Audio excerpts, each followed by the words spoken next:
The Unihertz Jelly Max is the company's latest compact phone, packing numerous impressive features, and the company makes the very clear statement that this is not just compact, it's the smallest 5G handset ever released. I'd also like to thank Unihertz for providing this review unit. Muchly appreciated.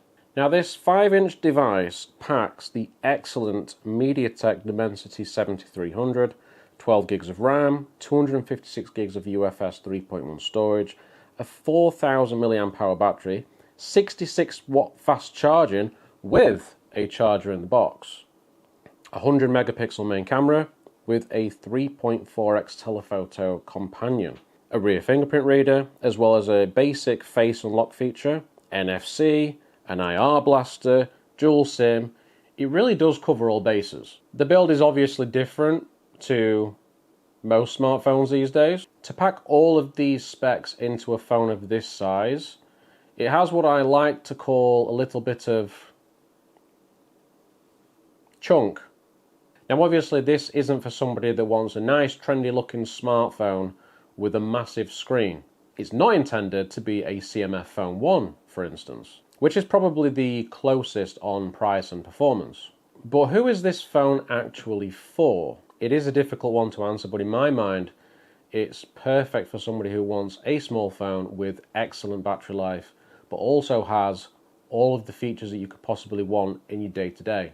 I can picture it being quite a good work phone, say for people working on a builder's site, something along those lines. It needs to be relatively sturdy, whilst offering the features that you would need. It's going to be for a particular niche, but I do think it could work quite well for those people. The screen seems fairly okay. It's not the brightest display, and the auto brightness does have a little bit of an issue at the moment, but you know, it is early days. Hopefully they can fix that with a software update. But it could be an issue for, say, someone working outdoors in bright sunshine. Not that we get much of that here in the UK, although right now it is kind of baking. So the cameras are interesting because that main camera is 100 megapixels. And then the complementary sensor is a 3.4x telephoto, which I find quite interesting because that's the kind of setup that I want to see on pretty much all mid-range phones. It would be fantastic to have a main sensor and a telephoto sensor of that sort of focal length. But, you know, this is a budget phone. It's a very compact phone. The sensors are small. Best not to use these at night. The results are not great. During the day, they will do the job. So the photos from the main camera are binned down to 25 megapixels. And there's a weird reddish hue when you're taking photos indoors in this kind of lighting. But in all honesty, I wouldn't be buying this phone for the cameras. Now you may notice a fancy red button on the side there. And that button is programmable. You can use that to launch any app that you wish, which I absolutely love. So I've got that programmed to call. So hit that, it goes into your call screen, and then you can just call whoever you want. There's also a double press function and a long press function. So you can program multiple apps depending on what you want. And I just think that's a really, really handy feature to have.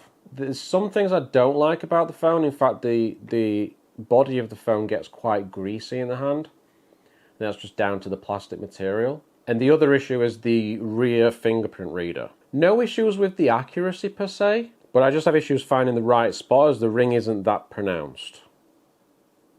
It's probably a joke in there somewhere. So if you're looking for a small device that covers all the basics, you can use one-handed, and offers some nice quality of life features, then the Unihertz Jelly Max might just be for you. And luckily for you, it is available now through Kickstarter, with a VIP offer on single or multiple units, so check that out at the link below to get more details. And that's me for this review. Stay grounded, folks, and I will see you all very soon.